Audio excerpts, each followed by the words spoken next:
Welcome to the Tea Grannies. I'm Elise. And I'm Maria. Today we're here to chat about story building, so pour yourself a cup of tea and let's get started.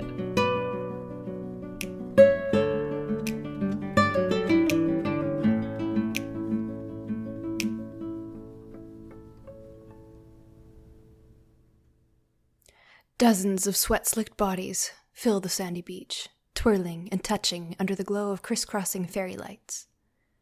Palm trees line the jagged edge where sand meets jungle, standing crooked from years of braving summer storms.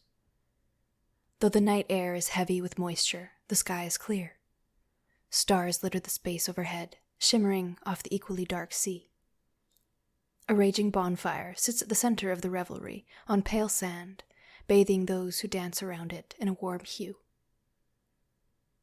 Off to the side, closer to the dense forest than the water, I watch from an enclosed, ruby-colored tent as bodies squirm and tune to the rhythmic drums and string instruments. Squeals and chatter battle with the music, filling the air. Some folks wear the finest garments they own, silk slacks or breezy gossamer skirts in every shade imaginable, but the majority wear only their skin. Tonight's bacchanal is especially rambunctious. The pleasant weather allows for celebrating on the beach rather than in the palace, like we've been limited to in the weeks past, and the joy is contagious. I fan myself with one hand, lifting a heavy curtain of midnight hair off my neck with the other. I don't know how they stand to have a fire in this heat, Alona says, her freckled face moist from humidity. She pulls her fiery red curls off her shoulders, tying them with a strip of cloth. It's all about atmosphere, I say, reciting my mother's words with an eye roll. We both chuckle. So overall, I thought this was a really lovely piece. The descriptions are beautiful and they really set the scene. I would suggest moving one or two of the sentences from the first paragraph into the second, so we meet our main characters a little earlier, but we still get all that awesome world building. I thought the details were perfect, the night air being heavy with moisture, the bonfire, and the color contrasts. And we get a clear physical picture of Alona. Am I saying that right? I think it was Alona. I think so. But not so much of the main character. So we also don't get her name, which, I mean, I can't say that's a must-have on the first page. Like, I'm trying to think of books where you get their name on the first page and nothing is coming to me. But most readers will have like a back cover copy and they'll, they read the synopsis so they'll know what the main character's name is. It just seems a little, I feel like we're missing it, maybe just because of the context and that we're reading these. So there is that. But yeah, I mean, overall, I thought this was really great. And I will let Elise get to her slightly more detailed comments. Yeah, so when I read these, I try to read them without reading your comments. I just read it and then I think, okay, what do I want to say? And then after I've put in my highlights, I then go and look at what you've said and see if I want to touch on anything. So I was reading through your overall stuff and it's like, yeah, yes, on all accounts, the visuals in this piece are just delicious. They're gorgeous. I have such a vivid picture and feel for the opening setting of the story. So like, for setting the stage, this is brilliant. And then all the way through, the descriptions are just delightful and not overdone. I didn't feel like they went too far, but just enough to paint this picture, the perfect picture that I need. And then I loved the brief character descriptions we're getting right before the page ends. And maybe we need a character name for the main character. That should come in pretty quick there. Even if it's on the back cover, I feel like if you can work it into the story somehow in a natural way, that can help just establish this more of a connection. But then, other than that, I just had a lot of curiosity about a few small things that I think will become very important later. And so I was left with some questions and just wanting to read more, which is exactly what you want, which is brilliant. But the first one, there's a line in there about the parties having been limited to the palace until this moment. Why? Why couldn't they have their parties on the beach up until now? I think parties are way better. Right? So yeah. I feel like this might be some very important information that we just don't understand the relevance of yet, which is fine. Like, I like how it's set up that way, but I was just very curious and would hope that information might start to be delivered in the next couple pages. The second one is, who is the I, the main character, and what is their relationship to Alona? How do they know each other? Why are they hiding in a tent together? Like, that whole situation is like, okay, they're watching the party, but they're not participating. Mm-hmm. Why is that? I was very curious about that. And then my third one, and yeah, you might get the giggles here a little bit. We'll try and keep this calm, but please tell me because I need to know. And you can respond to my comment, the author, if you feel up for it, and tell me directly if you want. But is this party an actual orgy or are people just kind of drunk? Because I had to look up the definition for the word bacchanal, and it could go either way. You know, it's a toss-up. It could be one, it could be the other, and I just really feel that needs some clarification. Maybe not in this first opening page, but in the next page, we should know whether it's one or the other. I think that's fairly crucial information. And I like how when I read it, I was like, oh, it's a party. And then I saw Elise's comment. I'm like, orgy? Did we read the same piece? And I went back and saw it. And then anyway, and then I was looking at the beginning of the piece, and then the sweat slicked skin, and I was like, oh, maybe it is. And people are just wearing their skin. So, you know, it could go either way. So yeah, we're having a good laugh about that. You know my background from the romance episodes and things we've talked about before. So the irony is that you noticed that and I didn't. I know. Right? I think that's hilarious. But it's only because I looked up the word. If I hadn't looked up the word, it wouldn't have caught on for me. But I was like, I don't know that word. I think I know what they're trying to say by that word, but these other details, I'm not so sure. So I looked it up and I was like, there it is. The orgy. There it is. So yes, I'd really like to know. And I think in the next couple of, like, either in this page or the next, it should be made clear to the reader, because I think that's a really important distinction. And it sets the tone very differently one way or the other. So yeah. And then other than that, I'm also not really sure what direction this piece is going, what genre it is going to be. That information might be covered on the back cover copy with the cover art and everything. That might be enough to guide me, which is great. But at this point, I don't have any major critiques for this submission. Like, it's very polished, and I just want to know, I want more information, basically. I'm curious about all these things. And I would be happy to read further to find that out. It's very, very beautifully written. But yeah, I have these questions, and I don't have a whole lot of clarity yet, so. And this particular writer has a book coming out. Ooh. I can't remember when it comes out, but I know it's coming out exciting in 2022. Exciting. And I believe it's this story that we just okay, so I can find out more. Good. So you can find out more, and we'll end up reading it and putting it up on our Instagram page where we do all our reviews. So I'm really excited about that. Oh yeah, can't wait.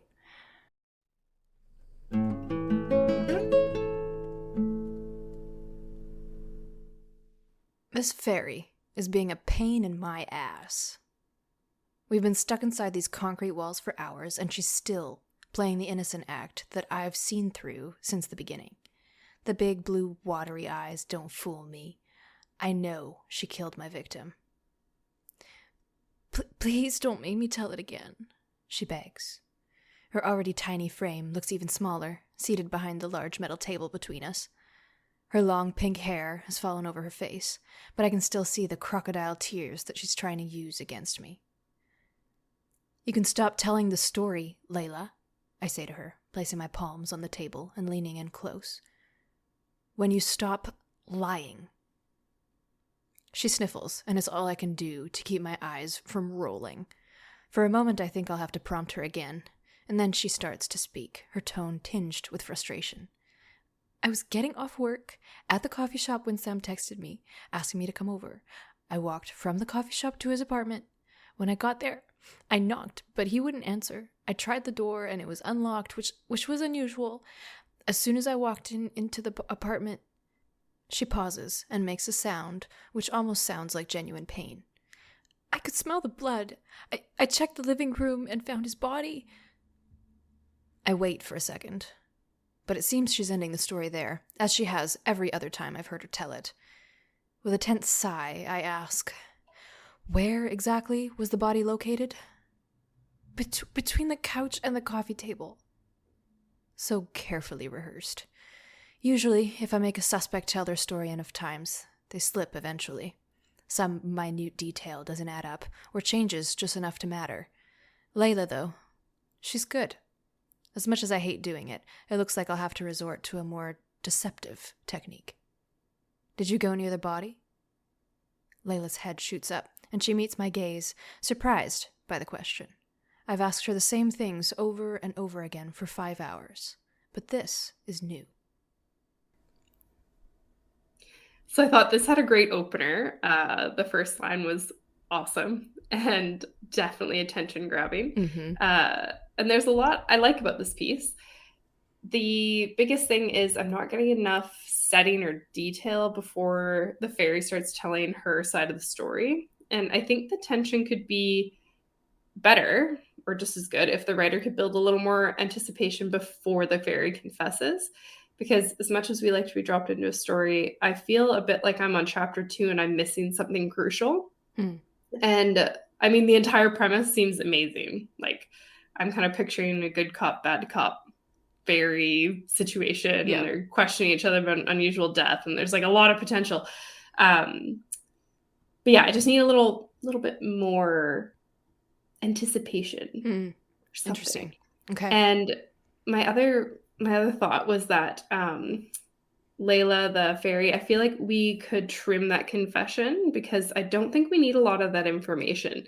Mm. So like when she starts talking about she was getting off work at the coffee shop all the way until she found the body, none of that information is actually really important to us until she is at the door trying to get in, and then she walks in and finds the body. So I think that could be trimmed, and then you could kind of build up some more tension in the first page, and then we would be, off to the races. Yeah, you could even trim it to say, like, when I got home from work, I knocked on the door and he didn't answer. Just start from there and just shorten it that much to keep it tight, and that'll keep the reader going. We should note that it's not a confession. It's just she's kind of describing how she found the body. She's not actually confessing to murdering anybody. Important distinction. But yeah, agreeing with you 100%, the opening line is fantastic. That made me grin. That made me like, okay, we're getting into something good here. Yeah. And then the overall vibe, like we're getting a blend of fantasy and police procedural, and like this is 100% my guilty pleasure. This is everything I want rolled into one, and I don't usually see these two things together. So I'm very down for this. I was very down as soon as I finished the first paragraph. So I do think I agree with Maria that this story could start in a stronger place, and whether that's the main character bringing this aspect in for the first time or earlier, or even consider starting things a little bit later. Like if Layla really is going to be just a side character, basically, you could skip past the interrogation entirely and just start the story after the main character has already interrogated her and moved on from that. And maybe they're like ranting about it to one of their coworkers, but I think what we're trying to get at with these comments is that no matter where the story starts, it might be able to start in the moment that you have it. Something needs to be in place to add more tension and more stakes right off the bat. Otherwise, it feels a bit, I don't know if it's cliche or just like, this is just another police procedural. What's actually exciting about it? I think maybe that's the piece that's missing. Like we know that there's fairies, but at this point, there's been nothing to complicate the situation, even though there is that reality. So one of the things that I wondered about was the main character says that this fairy is lying to her. In other fairy stories with the Fae world, fairies can't lie. Oh, They're not capable of that. So my first bump was, okay, we're doing fairies, but the rules are different, which is fine. Like there's all sorts of ways to do Fae. You don't have to use all of the rules. This can be your own kind of blend of that. But the thing that I think makes Fae stories so interesting is those cultural distinctions. Like Fae can't lie, and how do you have them confessing to something that they did, or trying not to confess to something that you know they did but you need evidence of? That's what makes that whole Fae side so interesting and complicated. But if you don't have that, what do you have? What makes the Fae aspect of this story interesting in this moment? Because currently it's just like she's talking to another human. So I think that might be what's missing there. Another thing that I thought might work to add that tension here, if you don't want to reveal all the Fae stuff right off the bat, is maybe have a coworker in there with the main character, and they can do a good cop, bad cop routine. Because something that I noticed was this character is saying, like, these are crocodile tears. This person is obviously lying to me. I don't believe them at all. And I was wondering if that is where the tension is supposed to be. And if that's the case, then that needs to be more in your face, because I'm wondering if this character, the main character, is going to have to go through some kind of revelation or character development where they trust people a little more, and they're just way too hard on people. Because that's kind of the vibe I'm getting, that they're assuming that this person is lying way too quickly. And if that's it, then I would, add in another coworker to kind of emphasize that, hey, I think you're coming on a little too strong here. Let's actually listen to what this fairy has to say. But again, don't know. I'm not sure what the Lots intent of potential is. Absolutely. Where it could go. Absolutely. But yeah, adding that extra dynamic to make things just that much more unique, I think, is what's missing.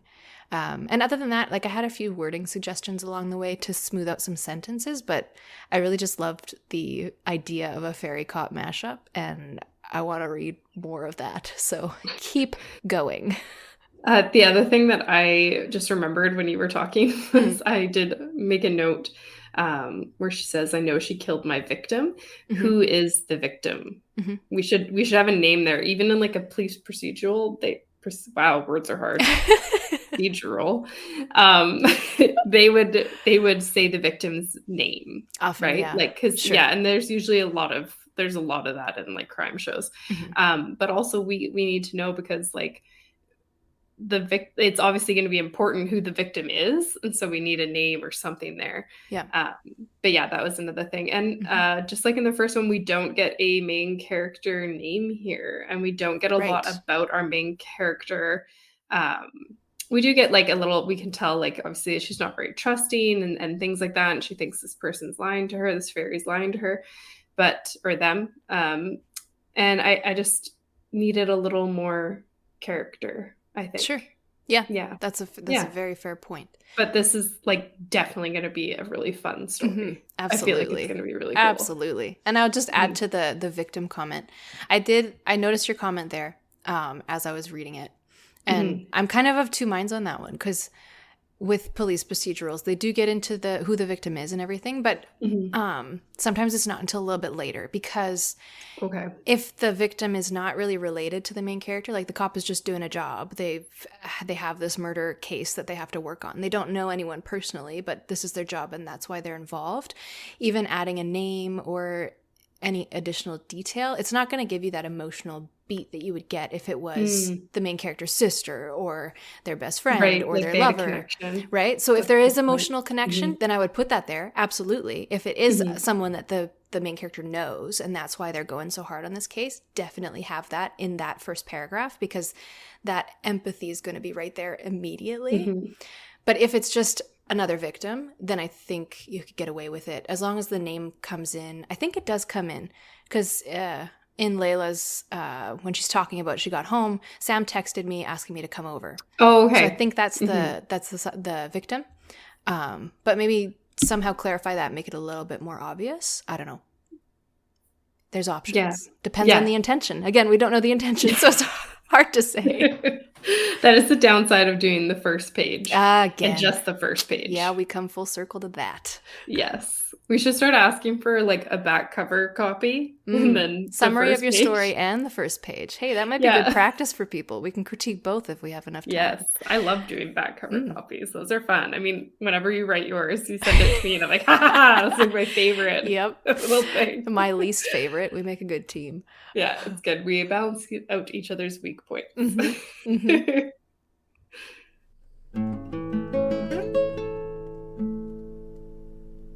One of the things that we don't get to critique on in the first pages exercise that we've started doing is overall plot, which is what we're here to talk about today, right? We don't get to see the back cover copy setting up the story for us and introducing us to the main character. We don't get to know what the whole world is kind of supposed to look like. We don't get the vibe. We just get the first page, and if we happen to get all the pieces we need to kind of feel settled, excellent. If we don't, could come later. We don't know. So all those things are really important for establishing your plot and laying out your story and knowing where you're going. So we don't have a whole lot of opportunity to dive into that. That's why we're doing an entire episode on story building. And you might find that this is a conversation where outliners get to shine. They get to like just pull out all the stops and be like, here have I got the strategy for you. Use this structure and you'll be golden.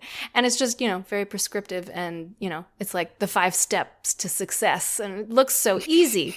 It looks so easy. Only looks easy. And then you try. And then you dive in and you actually try, and you're a pantser, and you flail around for a while, and you get into a panic because, oh God, it is not as easy as they make it look. It's like those people who are really athletic, and you're trying one of their sports for the first time, and you watch them do it. This happens at the gym all the time, because I like to watch these strong climbers climb.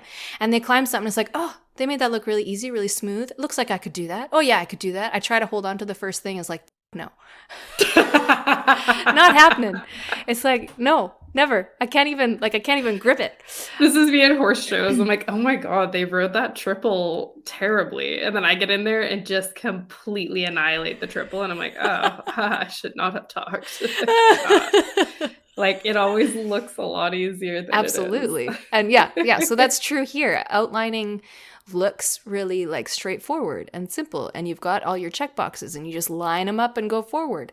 But if that's not how you work, if that's not how your brain computes, pointing at myself here, yeah, me too. It's not gonna ride, it's not gonna be a smooth journey. But story building is at essence a simple concept. You have your beginning, you have your middle, and you have your end. That's true of any story worth reading. But yeah, when you try to fill in the boxes and actually write it, it starts to get a lot more complicated than that. Where is the proper place to start? How do I end this? Am I going to be ending it in a satisfying way for the reader? And you talk about audience, and it's just like, okay, there's now too many moving pieces, and it can get really overwhelming. So you may have heard outliners, bless their souls, talking about story structures like the hero's journey, the 3-act structure. There's this well-known book that I've heard lots about called Save the Cat. I have never read it. I have been told to read it numerous times. I have yet to act on it. I haven't read any of my writing books. I've got a stack behind me, like craft books. I've never cracked one of them. Yeah. And I think for you and I, because we're pantsers, it's harder for us to do that. And what I've found more helpful is when I'm struggling with a certain craft issue, I go and read a section on that instead of trying to read the whole book in one shot, because that's not going to be effective. But so you've heard all these structures, you've heard all these titles, and it's like, okay, there's a strategy for me in there somewhere. There's so many. And there might be. These might be exactly what you need. I don't want to dismiss that at all. But also you might need to find your own way within some of them. So I'm going to go over a few basics. I'm going to try to keep it short. Haha, she says and lies. And maybe you'll find yourself in here. But then I'm going to go over, throughout the episode, we're going to talk about what we do to make this work for us. And it's not going to look like the traditional structure. So if you're here as a pantser, if you're here as someone who just hasn't been able to fit into the outlining world, this is definitely the episode for you. If you are an outliner, but you just want to kind of explore some additional things, and maybe your old strategies aren't working as well as you want them to, you might be able to pick up some things that would be helpful. So there's probably something for everyone here. And maybe we'll get some comments that'll teach us some things about it too by the end of it. So the first one I want to talk about is one of the most popular in Western fiction, The Hero's Journey. Whenever I hear this one talked about, it's always Luke Skywalker's journey through Star Wars. And because it works, because it's very straightforward, and you can see all the beats and everything. So I'm not going to go through the whole hero's journey here. You can look that up. I have Wikipedia open. Just watch Star Wars. Just watch Star Wars. You've seen Star Wars. You've seen the hero's journey. You have. And then they did it again in the newer set, in the new trilogy. So you're good. I mean, you can look at Lord of the Rings. You can look at anything, really. We'll follow this in the Western world. I want to stress that point. This is a very Western idea of storytelling. So hero's journey, it starts with this call to adventure, some refusal of the call. Like, they use this different language to describe the different stages of the character's arc through the plot. And as I was looking this up, I noticed that the hero's journey can be slotted into the 3-act story structure. So you can use both if you really want to. Really outlining like mad. You can do both. There's, like I said, there's something for everyone. There's something for the mad outliner at the very far end of the spectrum, and there's something for those people that want to toss all that out the window. Yeah. So Hero's journey is one option. The 3-act structure is another, and this is one of my favorites, and I will explain that throughout the episode why I like it, but I'll just go over it really quick. It's 3 acts, so 3 things. Act 1 is the setup. You introduce your characters and your setting, followed by your inciting incident. So whatever it is that sets the story off into the main thread of the plot. Act 2 is the bulk of the story. So Act 1 and Act 3 should be like maybe 25%, if that. And then Act 2 in the middle is like, that's everything else. And it's your character arcs that you go through. Your characters should go through the most transformation here. So if they need to change or develop in order for them to confront the main problem, that should happen in Act 2. And then you get to Act 3, and that's where you have all your rising action, your climax, your denouement, and just tying everything together and wrapping the story up. So again, both of these, the hero's journey and the 3-act structure, are very Western ideas. They're not the only options out there. The one that I pulled from Wikipedia, bless it, is Kisho Tenketsu. It's popular in classic Chinese, Korean, and Japanese narratives, and it divides the story into 4 sections. And I'm not familiar enough with it. I haven't done research to like effectively describe it and how it works, but we'll leave a link in the episode description to where you can read up more about it. You can always do your own research. We'll make sure you have the name of it so that you can find it easily, because it's, spelling is hard.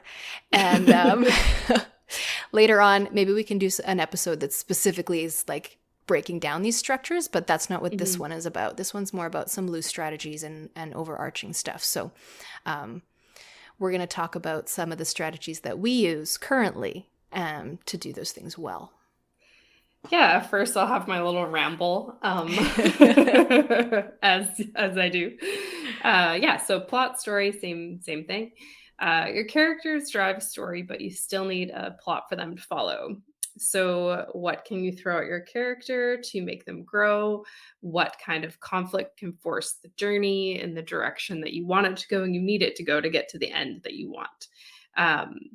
Again, repeating myself, I feel like I say this every episode, but reading is research. Reading is research. Pick up a popular or like a well-done book in the genre that you're writing in and read it, and think about how all of those ingredients came together to create a good story.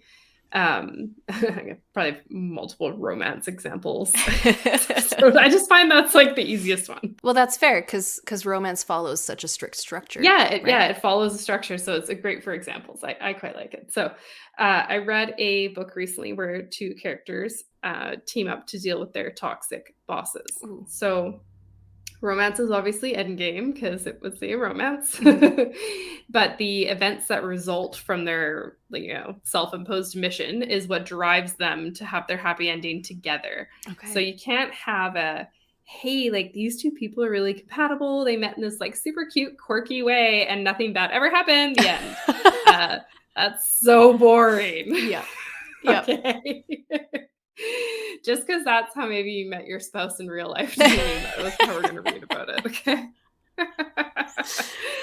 So, yeah, that's my little ramble about plot. And one of the other things that is important that we've touched on before in the world building episode, I think, but it's important to create like a clear time period with language and setting as well for your story, because you don't really want to like roll up to a story and it's like, this is set in France, and like all the French you used is wrong. Oops. or you didn't use any French at all, and like just you got to establish it, and then you got to kind of follow the rules that you just made for yourself. Yeah, you got to build on it. Like we can make stuff up. We're in the business of doing that. But if you establish a guideline, if you establish a rule, and you don't follow it, your reader's going to notice that. They're going to be like, you established this rule and you broke it right away. I don't trust you. Because there's an element of trust between you and the narrator. And if you break that, it's like the unreliable narrator thing is really popular, right? And that can be done if done well. But that's not about breaking the rules and just not following the things that you set up and subverting expectations like that. It's you still have to work within the expectations of the reader, and that can be really tricky. But yeah, back to if you're not an outliner, have no fear. We're going to be reassuring you throughout this episode because obviously we're reassuring ourselves. Neither of us outline a thing. This is a positive self-talk episode. Absolutely. If the people who listen to it are us, we've done our job. Yeah. But I've discovered through much trial and error, and if you don't believe me about that, you can say that to my backlog of 70 story ideas that I started in high school. Trial and error, let me tell you, mostly error. While pantsing and just, winging it is super fun. It's one of my favorite ways to write. I will probably never change. It's just not practical. I think if you're a pantser, you've noticed that you end up with a bit of a mess, and then you have to do a lot of work to fix it. And so I'm not trying to say that now we need to all convert to ride or die outlining, but there are other ways to figure out your story and still use what you love about the pantsing technique, but add a little bit of structure to it, a little bit of guidance, so that when you finish that first draft, it's a little bit more usable and less of a mountain to kind of try and edit down, because I've done that and it's hard. So this is all about just like helping us make our work for us a little bit better. Mm-hmm.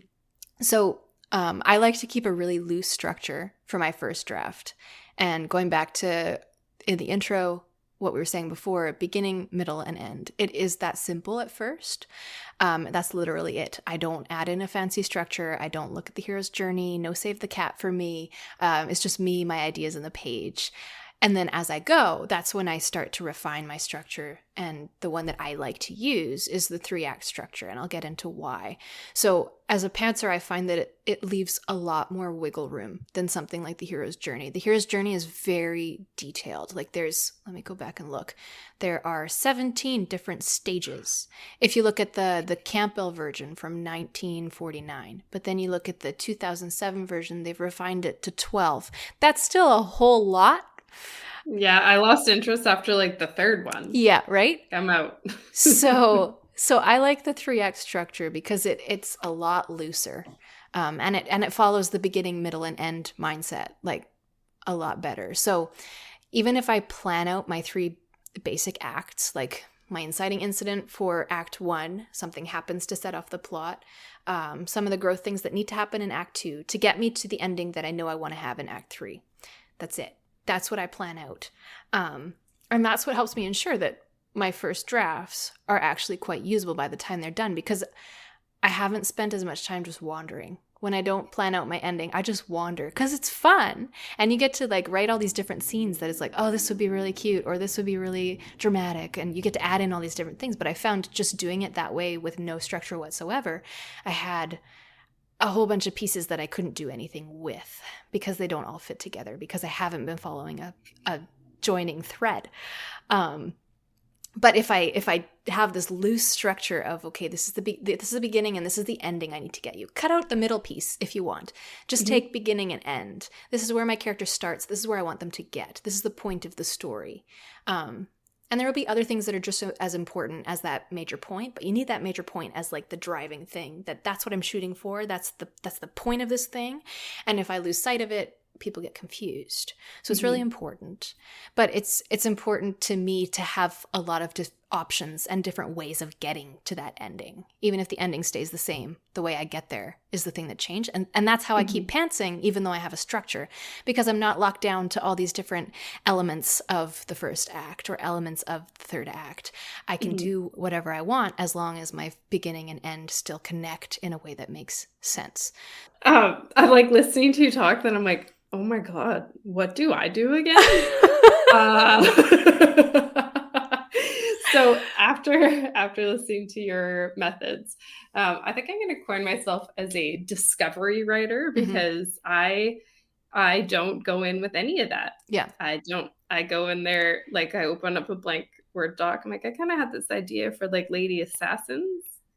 And I think I want there to be some romance. And then I start. Yeah, so you are, I would say, you are a true pantser in comparison to me. I used to be that way. What has happened to me over the years, because I've had like we just talked about, I've had so many first drafts where I've just had to start right from scratch again for a second draft. Like there was nothing really usable in the first draft. So now the method becomes a little bit like, I chase my vibes for a while, a few chapters at least. And then I start to plot the chapter out. I don't plot any further than the chapter usually, but I will keep a separate doc with like brainstorming. So, you know, I'll plot chapter 4 and then I'll be like, hey, you know, it'd be a good midpoint thing would be if this happened. And so I'll make a little note in my brainstorming doc, like, hey, like this could happen. It's all stuff that could happen. I'm not locked in at all. Yeah. And then there's usually at some point in the draft, and like this is such a hard, like it's different for everyone. So it's like trying to explain how things feel. It's very difficult. There will be a point of like no return in my draft where I'm like, oh, this is the ending I'm writing to. Yeah. Now I need to know. Yeah. And then it has intent after that. And then when I go through and edit for a second draft, a lot of what I do is I go through the whole thing and I like make notes of what needs to happen for that ending to be really good. Yeah. For it to make sense. And then I start to thread that through as I go. So I feel like my editing process, I'm currently editing right now. It feels like overwhelming a little bit. I'm sure I could fine tune it, but my brain just won't cooperate to do any kind of outlining aside from like a chapter. But that's okay. I mean, you're going to fine tune stuff in the editing phase anyway. So if you kind of find yourself just chasing your story a little bit, that's okay. And first draft like that, do that. But the hard part about that is sometimes you have to write yourself. I say it's like writing yourself into a corner. You get to a point where you're like, I have no idea where to go. And that usually when that happens, your problem has started way before that page somewhere. It's not just on that chapter that you're having problems. That's probably, say you're having this on issue on chapter 10. The problem could be in chapter 9. The problem could be in chapter 2. Yeah. And that's usually when you're just drafting. That's a great place to say, from here on out, I'm doing this way, and then carry on and write your way out of that hole, write yourself back in the direction that you wanted to be in the first place. And then you can go fix that. So that was a bit of a tangent about editing, but it still fits. still fits. So I think a lot of writers try and have the whole story arc plotted out before they begin. And like, again, if you're an outliner, That's great. Like, we love to hate you. Yeah. Go for it. That must be nice. But for the rest of us mere mortals who cannot outline, just start writing and keep it. Like, this has been the biggest thing for me. I used to try and write everything in one document, like for some dumbass reason. Now that I have Scrivener, which I love, and no, I don't get paid to plug Scrivener, I just love it that much. I have like a separate folder, and like these are brainstormings, and then I have like edits for next draft, and then I have like character bios, and like I have all that stuff so I can flip back and forth without losing my spot in my document. And then they also have this like little sidebar where you can like type out your notes, whatever, and that's where I plot my chapter. And it's really handy. So, I mean, I like it. But yeah, just remember when you're drafting, like, you can stop anywhere in your draft and say, no, I've decided main character's profession needs to change. You're in chapter 20. That's fine. Make a big note, flag it, make a note in your edit list. Yep. And then you can fix it later. I think that a lot of us we all do this. We're like, we want our first draft to be perfect. We want it to make sense as a story. Your first draft, maybe it will make sense from beginning to end. Like, Elise sent me her first draft of her third book for the Nymph Keepers. And I was like, this is amazing. This reads like a fifth draft.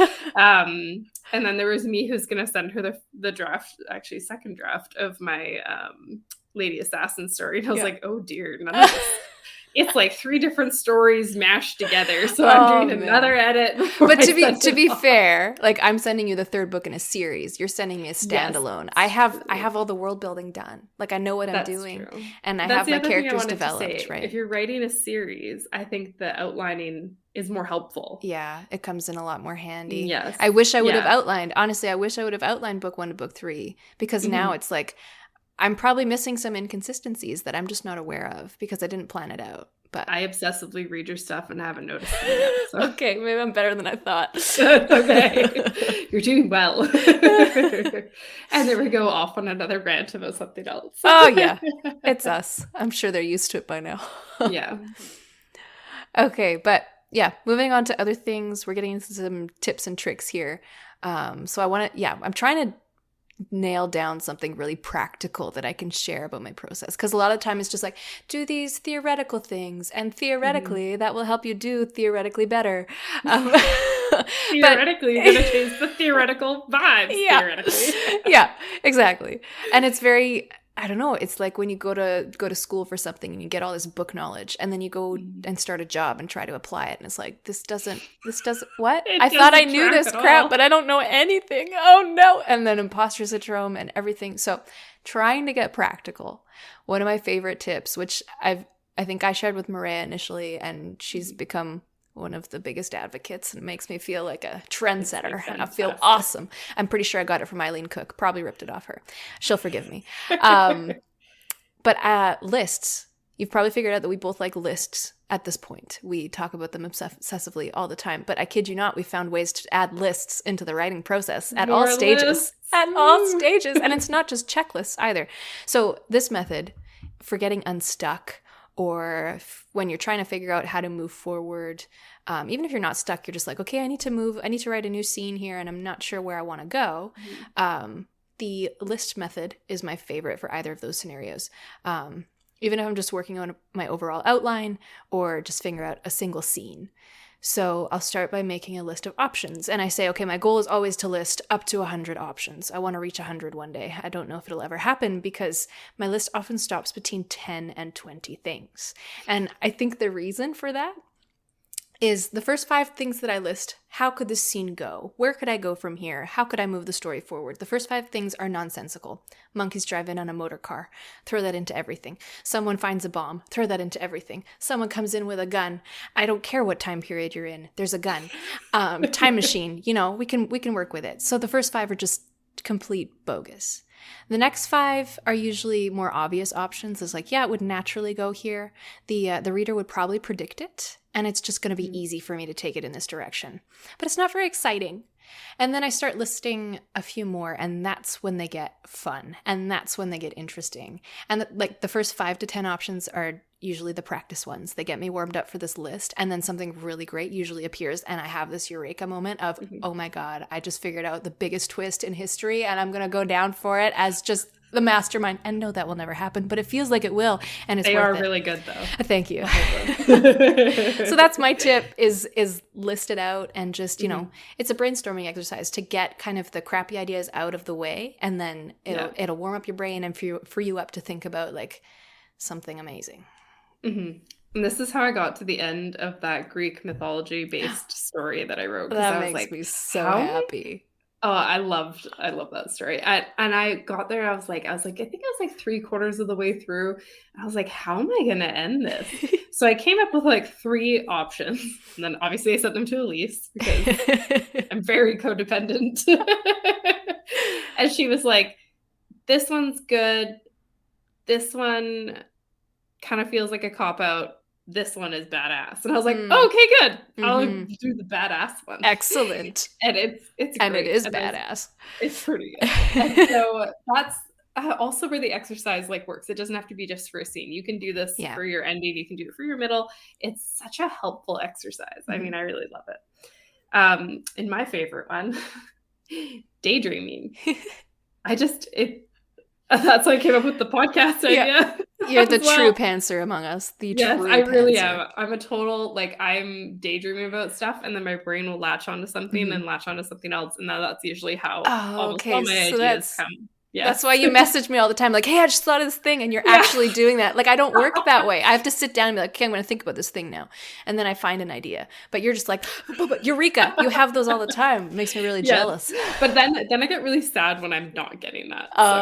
We'll get into my There's next a dark thing, side. My actual sort of plan for your daydreaming. I mean, I'm sure if you're at school, whatever, but I usually like to do it when I'm not going to be interrupted, or I'm not required to be on a phone call or something. That's a bad time to daydream, because you'll just think of something good and someone's asking you something, you're like, oh shit. Yeah, and then you'll forget about it. So I like to, so I have dogs, so I go walking every morning. So a lot of the time when I'm walking, I will sort of start thinking about what I'm working on right now, or what I'm going to work on next. And that's usually pretty helpful for me to like get myself in the mindset to write, for one thing, and to help me find like the holes in my story. That seems to be when I fix most of them. So you'll see me walking dogs and then I just stop abruptly and type like 2 paragraphs into my phone and then I keep going. That's because brainstorming while I'm walking. Awesome. It's good to do when you're driving, as long as you can do it safely, obviously. And the way it works for me, I usually put on like relaxing music, whatever that is for you. I mean, for me, I've been really into like classical lately, just very relaxing, no words. So like my brain can really wander. And I kind of daydream about my story like as if it were a movie. Like, what would it look like if it were a movie? And that really helps me with world building, for sure. Helps me with character, like facial expressions and tone and stuff, like really as vivid as I can. So the daydreaming exercise, I mean, I feel like we get told not to daydream and stuff when you're a kid, like pay attention. It's actually like such a great thing for you to do for yourself and for your brain. So relearn how to daydream. Permission to daydream. And the other thing that I find very helpful is refill that creative well, which we have talked about before. And that works for when you're drafting and stuff too. So do things that inspire your writing. So like watch movies that you love that inspire you. If you're writing like a Regency fantasy, then okay, you can watch some, period dramas or whatever. Make a mood board on Pinterest. That's actually been really fun. And we went and shared on mood boards and now like they're out of control. We're like 200 pins. Because we could see it. I'm like, oh, at least we'll agree that this is good. Pin. TikTok. Rather book talk. That's great because there's lots of recommendations. There's ideas. One of my favorite things I see is people will do like, they'll do mood boards for their stories or they'll do it for books that they're trying to get you to read. And it'll have like music and like all these images. And it's just great inspiration. And don't stop consuming stories just because you're drafting. So I have trouble reading a lot when I'm drafting, I think, because I can only focus on certain things when I'm drafting. I get kind of in a mode. But that's okay. You still need to take some brain break time, and that's a good time to watch like movies, TV shows, or like read a book that you know almost by heart, like a comfort read kind of thing. Like I said, inspiration can come from anywhere. Like you could be like, a lot of people get it in the shower because you're in there with no distractions, no phone, nothing. And that's usually when you start thinking about your story. So basically the takeaway is slack off and daydream and listen to some classical music. And then make some lists and you're good to go. Make some lists. And you're good to go. That's all you need to know to be a writer, obviously. Oh, man. I think this leads pretty well into one of my favorite quotes, and it's by Neil Gaiman. And I've often heard writers just repeat this one, that the second draft is where you go after you gather together the fragments of the first draft and figure out what it is you did and make it look like that was what you always meant to do. So I take that as first draft is freedom. First draft, especially if you're a pantser, you should just play. You're just having the time of your life because you can do whatever the hell you want. It doesn't matter if it makes sense. It doesn't matter if it fits together from beginning to end. If you want to take Maria's words, like it's for your eyes only, you don't have to share it with anybody. I like to work that way, that I don't share my first draft until I've had a look at it as a complete set and made some changes to make it make sense. And that's when I send it out to my beta readers. And it can be absolutely nonsensical.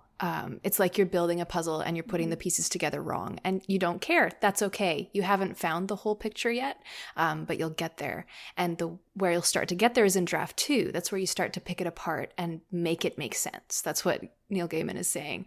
That's where you add foreshadowing and your crazy twists that you can build up to and the information that you had before, but now you want to introduce it at a different stage so that you can keep it a secret longer or shorter and just change the pacing to make it make more sense.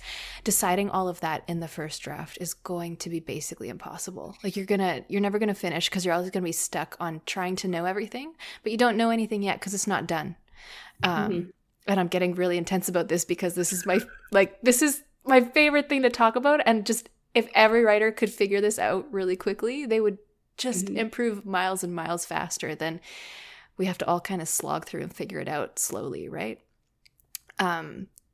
Draft 2 isn't even for expanding what's not clear enough or cutting back what's overdone. That's like draft 3 or 4 problem. Draft 2 is for deciding pacing and how the plot intertwines with the subplots and the character arcs and the relationships, how that all fits together.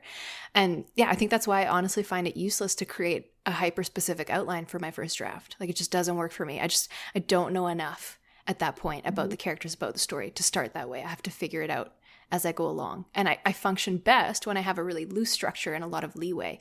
And I just want to emphasize, outliners may not be able to function that way. And that is okay. If you need a strict schedule and a strict outline in order to move forward, that's how you work. And that's amazing. Like, I know a couple outliners that are super intense about their outlines, and I've looked at them as like, I wish I could do that. I feel like that would like make my life so much better, but it doesn't work for me. So yeah, don't feel like you have to get pigeonholed into one way of doing things. Exactly. And the other thing, when you're building your plot and everything like that, and this is where multiple drafts come into play. Mm-hmm. You're creating layers on layers on layers. Draft 1 is layer 1. Draft 2 is layer 2. Draft 3 is layer 3. And like you're building a cake or whatever. Your layers donkey. It's an onion. Yeah, exactly. And like Lisa said this before on the show, and I love this advice. It's great. The scene should always be doing more than one thing. And that is a little touch, slightly super overwhelming if you're trying to do that in your first draft. So just let that shit go. You're going to do all that in your second draft. And then when you're editing, you can be like, what can I add here? So like, here's a little example. That's actually not a romance example. So everybody, 3 cheers for me. Your characters are literally gearing up for battle, putting on their, I don't know, armor parts. You know what I mean? Swords, shit, whatever. Great place to add in a little conversation with their friend, which, you know, they're worried about the battle. They're scared. They're ready to go like mess shit up. So that's giving depth to the scene, and it's upping the stakes as well because it's giving us that emotional context. And then you could add in maybe the weather changes too. And now they've got to deal with like mud and rain, and like those are all different layers. When you write your first draft, they could literally just get ready for battle. Then when you write your second draft, you're like, hey, I'm going to throw in a little chat with a friend. I'm going to throw in a little weather. Next thing you know, that scene has really come alive and it feels very intense now.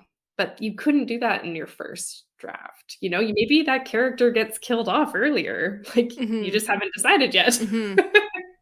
So again, coming back to my romance example, you got one. That's not a romance example.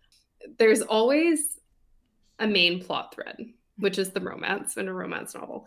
And there's always a secondary plot thread where like the main character is trying to like get a promotion at work or like heal her relationship with her mom or like whatever the secondary plot is. And you can run those two parallel to each other until they intersect near the end. So you can write your entire first draft with the single plot thread if you want. Like that's kind of what I do. That's why my first drafts are like 50,000 words or less. I just write very single-minded in the first draft. And then I go back in and then I'm like, okay, what's my other plot going to be here?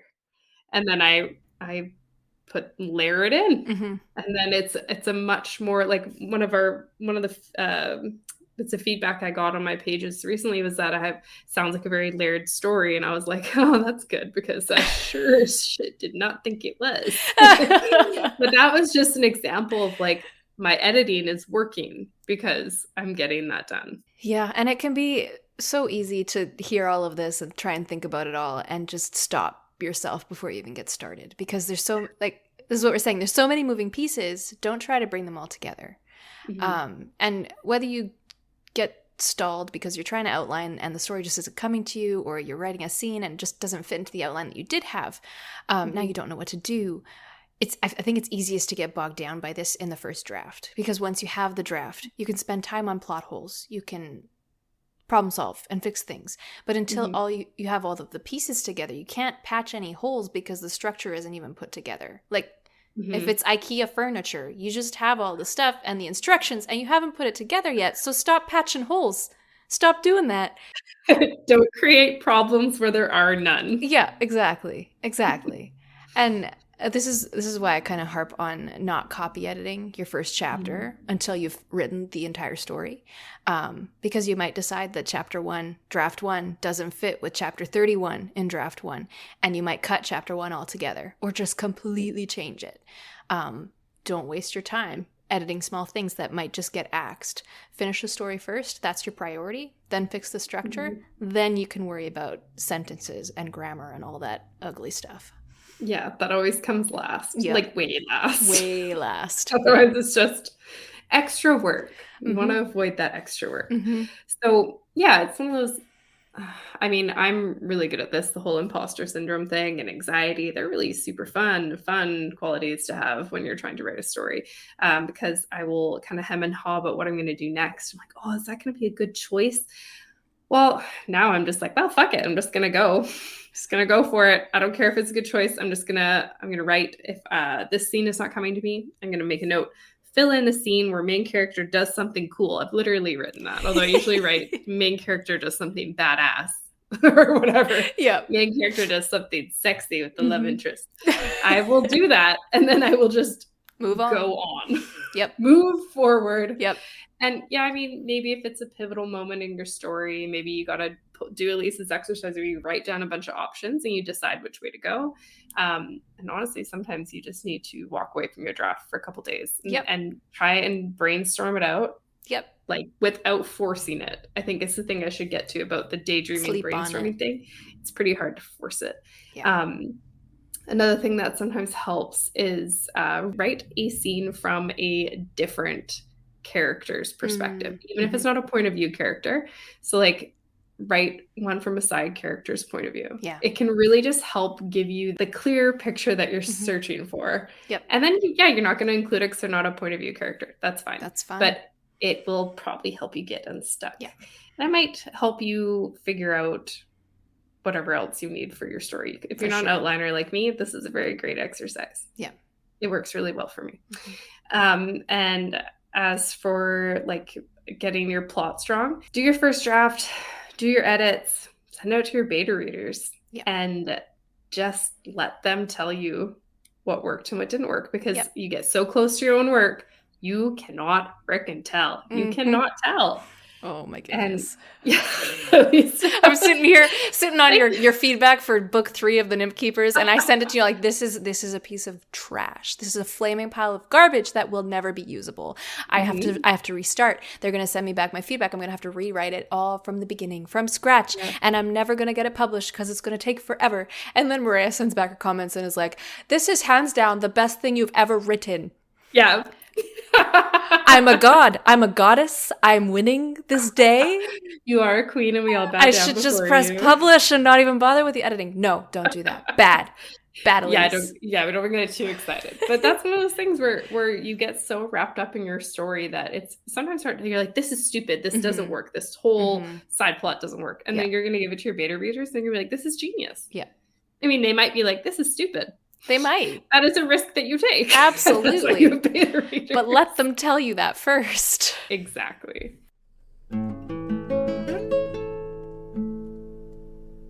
And that's the tea on story building and our last episode of season 2. So thank you so much to our listeners and our submitters, as well as my wonderful friend Michael, who provided the music for our show. If you want to hear more from him, and you should, he is so talented, you can follow him on Instagram at Michael Fabro. To keep up to date with our plans for season 3, follow us on Instagram at The Tea Grannies Podcast and on Twitter at The Tea Grannies. Happy writing.